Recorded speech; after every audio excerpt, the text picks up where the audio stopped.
Deus, nós entramos em tua presença, Senhor. Aliás, continuamos na sua presença, Deus. Estamos, Senhor, tocando em pontos sensíveis, de ações sensíveis, Deus. E eu te peço agora, Pai, em nome de Jesus, damos uma ordem no mundo espiritual, Senhor. Todo levante, toda barreira, tudo aquilo que se levanta para atrapalhar, que seja repreendido em nome de Jesus. Em nome de Jesus, em nome de Jesus. Esse episódio vai sair porque ele é para a tua glória e nós vamos alcançar pessoas para a glória do teu nome. Que todo levante de Satanás e de qualquer demônio seja repreendido agora no mundo espiritual. Nós damos uma ordem em nome de Jesus. Em nome de Jesus.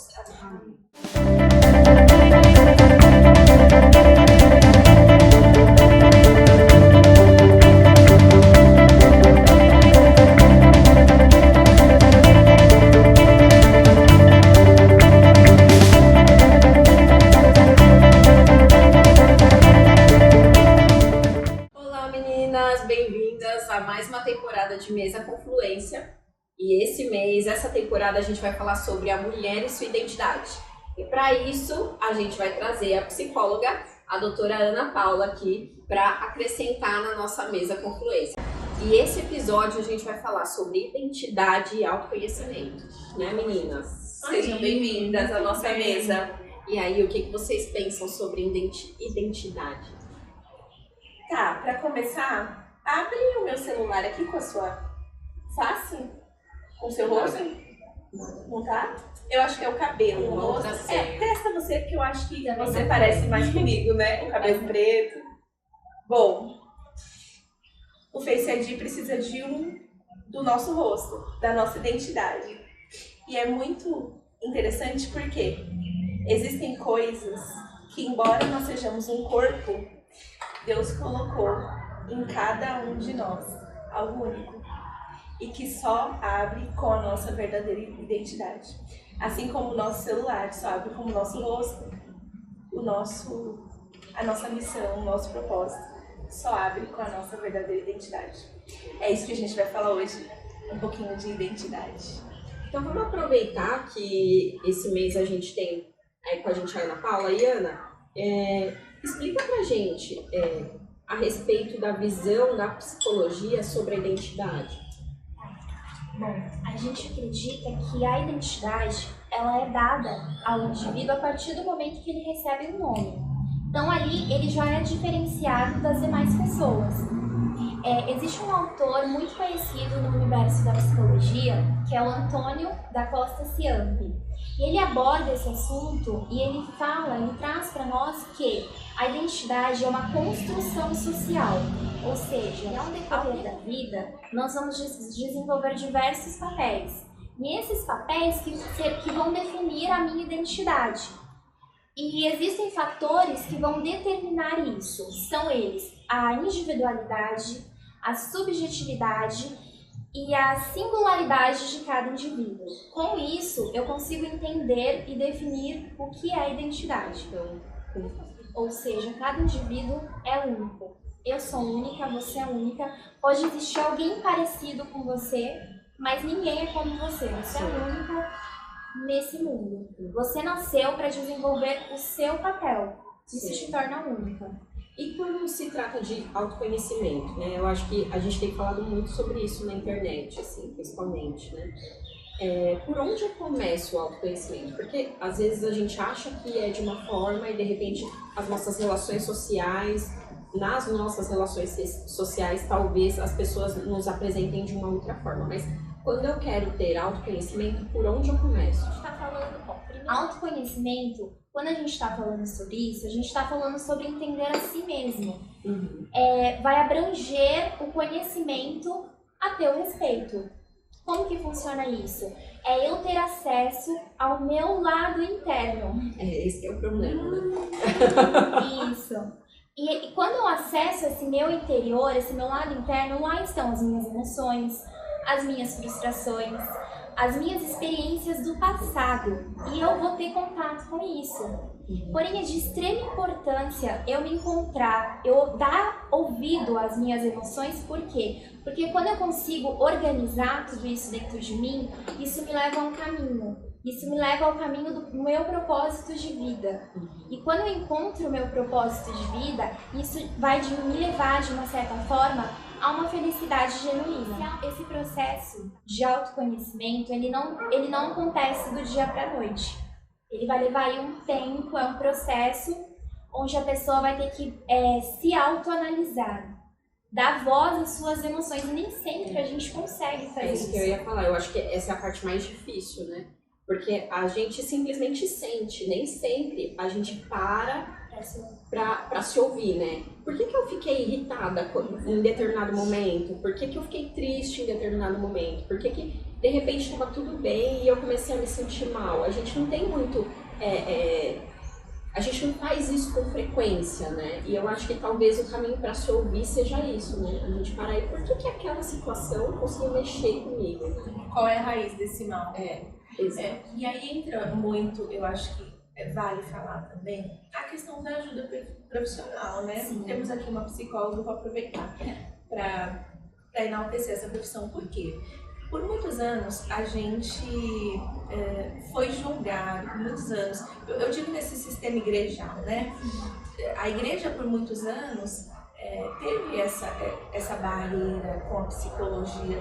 Você pode falar melhor do que eu, mas entendendo tendo um grau de maturidade hoje, entendendo um pouquinho mais, sendo mais esclarecido, a gente entende o tanto que isso é importante, o tanto que, de repente, uma terapia, de repente, um acompanhamento psicológico nos faz entender quem nós somos e como lidar melhor com as nossas emoções, né? Você já passou por isso? Eu queria saber um pouquinho de você, dessa resistência, assim, Em relação à igreja, sim. Até hoje ainda tem, né? E eu lembro no dia que eu me formei, que eu fui lá toda feliz contar o testemunho. Você lembra, Tati? Você tava lá. Aí no final do culto algumas pessoas vieram me dar parabéns e outras falaram assim pra mim: ah, que bom que você se formou, mas é uma área que eu não tenho muito interesse. Falaram assim: eu já tenho meu psicólogo, eu conto os meus problemas pra Jesus. Eu acho isso excelente. Porém, eu sempre costumo dizer isso para os meus pacientes: quando você está com dor de dente, você procura quem? Problemas cardiológicos, você procura quem? Um cardiologista. E quando você está com um problema na alma? Óbvio que em todas essas áreas você primeiramente procura o Senhor. Mas tem horas que o Senhor ele vai deixar um recurso para você procurar. E não tem problema em relação a isso. Mas existe sim uma resistência ainda por parte de algumas pessoas dentro da igreja. Sim, isso é real. Você sabe que esses dias eu estava ouvindo um podcast de medicina. A gente até comentou sobre medicina do estilo de vida em uma das temporadas. E aí o médico, que assim, é um grande nome da medicina do estilo de vida, ele falou exatamente o que a gente está tentando dizer aqui hoje, né? A psicologia, na verdade, ela é uma ciência básica. As pessoas não dão a importância para a psicologia da forma que elas deveriam dar, né? Do acompanhamento psicológico da forma que a gente deveria dar. Mas quando a gente olha até os pacientes pela área médica, a gente vê que muito dos comportamentos que a gente precisa que o paciente mude, né? Para que ele melhore ali a constante saúde física dele, eles não conseguem mudar por conta de comportamento, por conta de crenças limitantes, por coisas que talvez, se eles tivessem um acompanhamento psicológico, eles conseguiriam superar. E eu acho que esse é o ponto. Tem coisas que a gente não consegue resolver sozinho, né? Tem coisas que a gente não consegue resolver sozinho. Então, assim, eu sou esposa de pastor e a minha primeira opção para qualquer pessoa é ore, jejue, tenha uma vida devocional. Claro, essa é a primeira opção e sempre será. Mas tem coisas que a gente não consegue resolver e buscar um profissional é a melhor opção. Sim. É a melhor, sempre será. Todos esses transtornos emocionais, eles contribuem para a desconstrução da identidade. Né? Eu passei por isso, né? Quando eu tive a minha segunda filha, eu desenvolvi depressão pós-parto. Depois de 20 dias, comecei a ter alguns comportamentos diferentes. Eu comecei a não me conhecer mais, sabe? E comecei a entrar numa tristeza muito profunda, comecei a não querer mais sair do quarto, comecei a perder a vontade de socializar. E minha família foi fundamental nesse processo, né? A rede de apoio.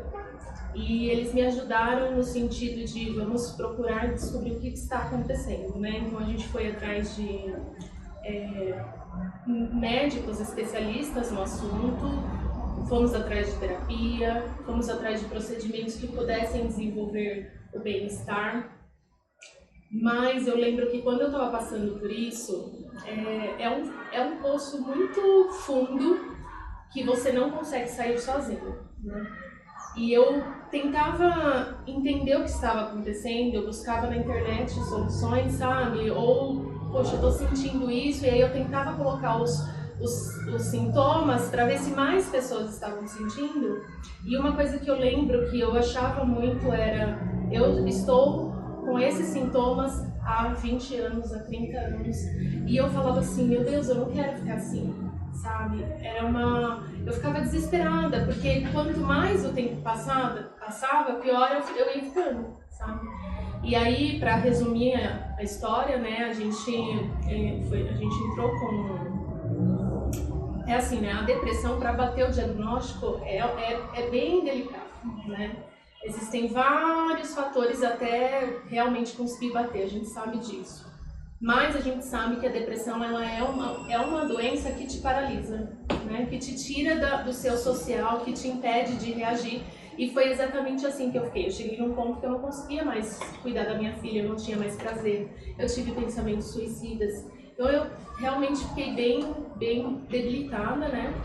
E quando a gente entrou com a medicação, com a terapia, com os tratamentos de bem-estar, com o fortalecimento espiritual, né? Já que a gente sempre fala, né? Nós somos corpo, alma e espírito. Então eu comecei foi um processo, eu comecei a sair do fundo do poço, né? E aí, até pensando assim, lembrando, né? Logo no começo, quando eu comecei a voltar, consegui me socializar, eu comecei indo aos cultos que tinham menos pessoas, né? E porque quando tinha muita gente eu não conseguia ficar, assim, me dava tontura, dor de cabeça, não me sentia bem, né?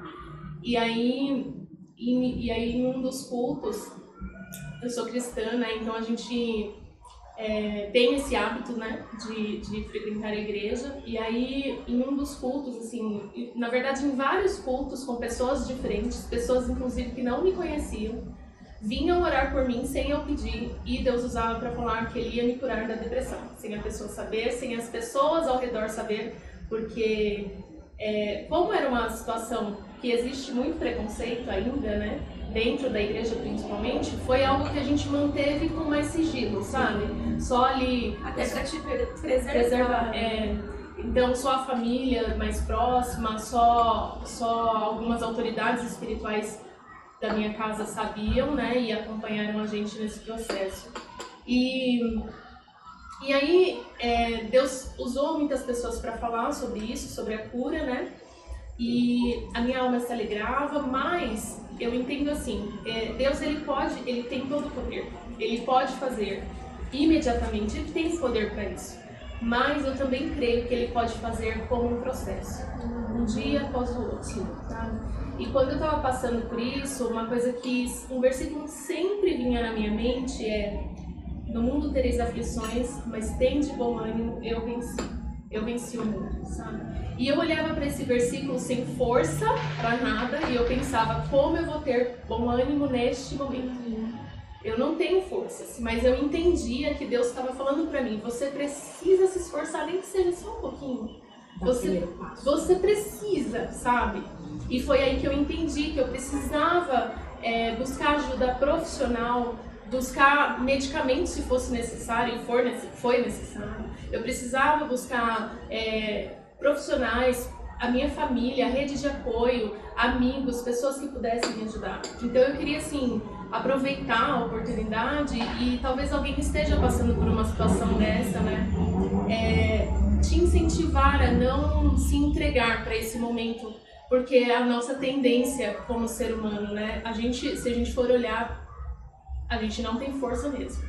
Mas tenha bom ânimo, tenha nem que seja uma fé do tamanho de um grão de mostarda, mas tenha essa força, essa fé, esperança, que Deus ele pode restaurar a sua vida emocional, os seus sentimentos, a sua saúde física por completo. Eu ainda estou em processo de cura, é um dia após o outro, mas graças a Deus hoje eu me sinto bem melhor, né? Eu consigo reagir. Nada como um dia após o outro, para você conseguir sair desse fundo do poço.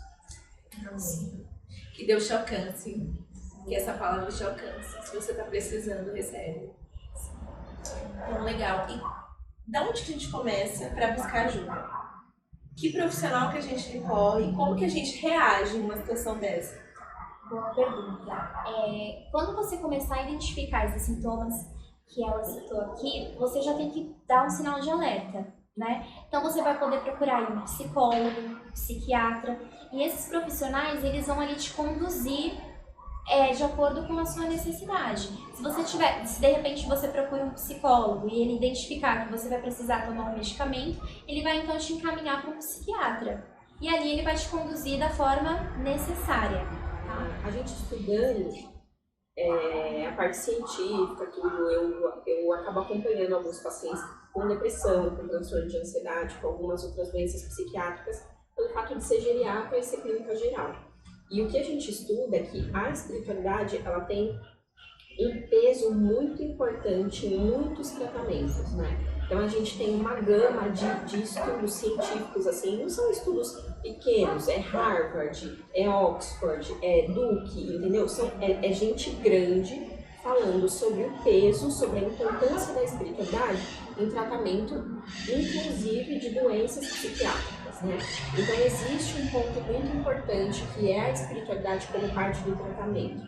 E qual a espiritualidade? É essa espiritualidade que a gente vive. São os momentos de oração, são os momentos de igreja, são os momentos de comunhão, né? Então a gente precisa ter essa parte, essa nossa parte espiritual, essa nossa vida espiritual como parte de um processo de vida que também faz parte de um tratamento, né? E até porque, existe a depressão e a opressão, né? Que a gente vive em alguns momentos pontuais de guerra espiritual. Eu não sei se vocês já passaram por isso, mas nós, como mulheres cristãs, né, que nos envolvemos em muitos projetos do reino, que estão a favor do reino, e em um momento em que você sente aquela sensação de peso, aquela sensação de angústia profunda, que você quer se jogar na cama, que você quer ficar no sofá prostrado, e que em um momento de oração aquilo desaparece, aquilo some, parece que foi que alguém tirou com a mão. Então existe também a opressão do mundo espiritual, um mundo invisível que nós não vemos, mas que está ali lutando contra nós o tempo todo, que está ali se levantando para barrar os projetos de Deus, principalmente os projetos de Deus na nossa vida, no nosso ministério, na nossa casa, e que muitas vezes nos lançam angústia, tristeza, e assim, o grande fato, a grande questão é como identificar se naquele momento nós estamos vivendo uma opressão, sim, uma depressão, e que precisa de um tratamento médico, que precisa de uma ajuda da medicina em si, né? Eu acho que é aí que está o grande ponto. Eu acho que mais uma vez a gente volta para aquilo que a gente estava falando, né? Que a psicologia, ela é uma ciência básica. A gente não precisa só de um psicólogo quando a gente está em momentos de depressão, quando a gente está em momentos de transtorno de ansiedade. Mas um psicólogo, ele também vai te ajudar a identificar. Então, assim, acho que a Ana Paula vai conseguir falar isso com muito mais propriedades, né? Mas a gente, teoricamente, a gente não precisa de um psicólogo só em momentos de transtorno de ansiedade, em momentos de depressão. Mas o psicólogo, ele traz pra gente muito ganho em autoconhecimento, né? É a gente conseguir perceber pontos da nossa personalidade e a gente conseguir identificar alguns pontos que a gente pode ganhar ou alguns pontos que talvez a gente precisa modular melhor, enfim, né? Exatamente, é isso mesmo. Eu acho que é um assunto muito pontual, né? E eu tenho certeza que com vocês já devem ter ouvido situações parecidas, né? De um momento estar entristecida, um momento de angústia profunda, né? Como eu disse, um momento de querer se jogar no sofá e às vezes que eu passo esse momento, eu tenho o meu marido fala assim, às vezes, ele vai lá e faz uma oração e fala, olha, reage, né? Tem vezes que uma oração e uma palavra de reage, a gente reage, né? E aquilo muda tudo. Mas quando isso não for suficiente, eu acho que esse é o ponto. Quando esse reage de alguém, aquela oração, não que a oração não faça efeito, mas quando aquilo tomar uma proporção maior, é um sinal de alerta. Acho que toda tristeza, ou mesmo opressão, tudo aquilo que atrapalha o seu dia a dia, atrapalha as suas atividades, isso é um grande sinal de alerta, né? Quando eu estava nessa situação, muitas pessoas falavam, reage, sai desse vitimismo, dessa posição, você precisa... E a gente não consegue, é fisiológico, então, é algo aí vai além, hormonal, né? Talvez não é fisiológico, é patológico. É patológico. Mesmo, é patológico. Você busca, você ora, você se consagra, mas não vai. É algo que precisa de uma intervenção, e aí a gente busca a terapia, e aí, como a Ana falou, a terapia te encaminha, caso seja necessário, o psiquiatra vai te medicar, enfim. É interessante, meninas, que quando a gente não tá bem, a gente quer se isolar das pessoas, né? Não quer ver pessoas, não quer ter contato. As nossas relações sociais acabam ficando prejudicadas. Eu acho que é um alerta muito grande quando as nossas relações chegam no nível de ser prejudicadas por causa das nossas emoções, né? Ponto que se torna um transtorno, né? Quando você não consegue conduzir, fazer as suas atividades do dia, e isso já começa a prejudicar a sua vida em si. Esse é o ponto que você deve entender que você precisa procurar ajuda. E os relacionamentos, eles contribuem muito para a gente sair desse estado, né? O psiquiatra Augusto Cury, ele fala sobre a gestão das emoções, né? E ele tem na escola da inteligência, que ele implementa nas escolas, ele fala sobre a convivência e a conexão. Ele traz a ideia de que hoje a gente consegue se conectar com pessoas de longe, mas a gente não tem a conexão com a pessoa que está do nosso lado. Então a gente convive, mas a gente não sabe o que o outro está passando, sabe? E essa convivência, mas com a conexão estabelecida de fato, ela ajuda muito no processo de recuperação de uma pessoa que está sofrendo um transtorno emocional. Ela é fundamental. Eu lembro que quando eu estava passando por esse processo, o meu marido, ele falava assim pra mim, eu sei quem está aí dentro, fica tranquila, eu sei quem está aí dentro. E isso me trazia, sabe, me ajudava, me trazia força, sabe? Então é muito importante a gente tomar o cuidado com a conexão. Como é que está a conexão com os nossos familiares? Será que eu sei como eles realmente estão se sentindo? O que é que eles estão passando? Ou eu estou preocupada só com quem está lá do outro lado e quem está aqui do meu lado? Meninas, lá em casa é interessante, porque a gente tem um acordo, eu e Samir. Não pode celular na mesa. Eu tô com o celular aqui e tô com essa sensação de tipo, o Samir não tá vendo.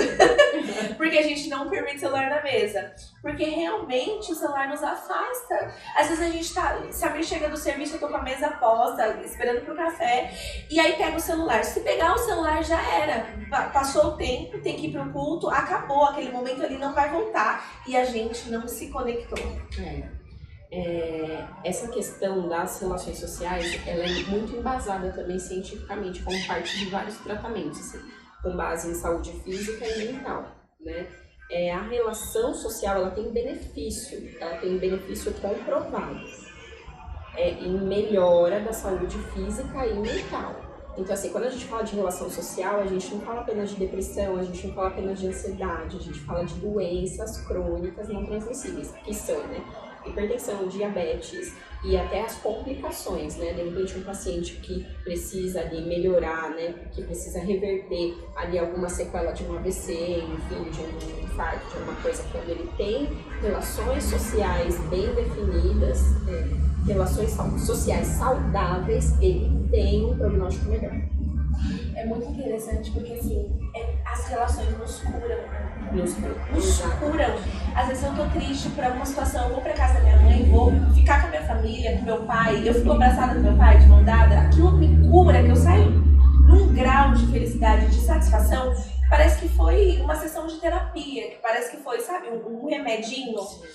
Então, realmente, as relações sociais nos curam.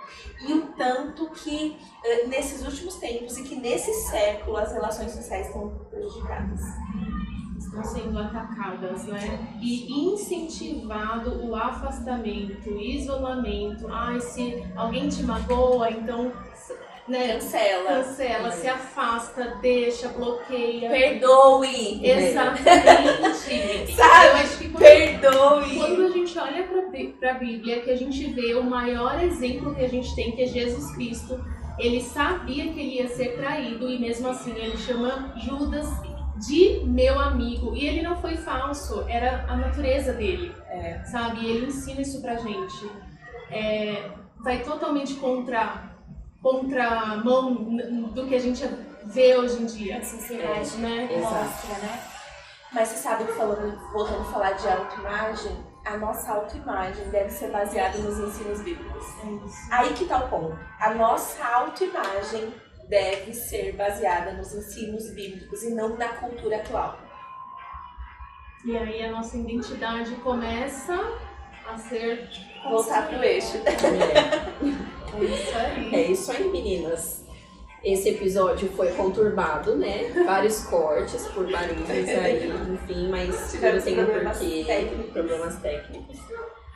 Mas nós vamos continuar essa temporada e a gente tem muita coisa ainda pela frente. E eu já adianto que o próximo episódio é muito interessante, porque vai falar sobre a identidade e o propósito, né?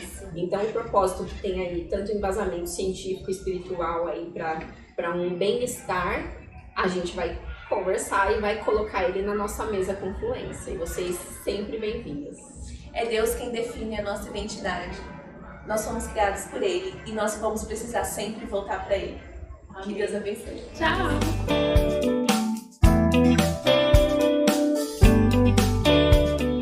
Eu sou a Thaís, eu sou eu esqueci que eu era. Dá pra você fazer uma terapia Fica nervoso de não faz com a pessoa, vai. Eu vou fazer da minha parte, quer que eu faça? Faz. Esse é o Mesa Confluência, nosso novo episódio. Não,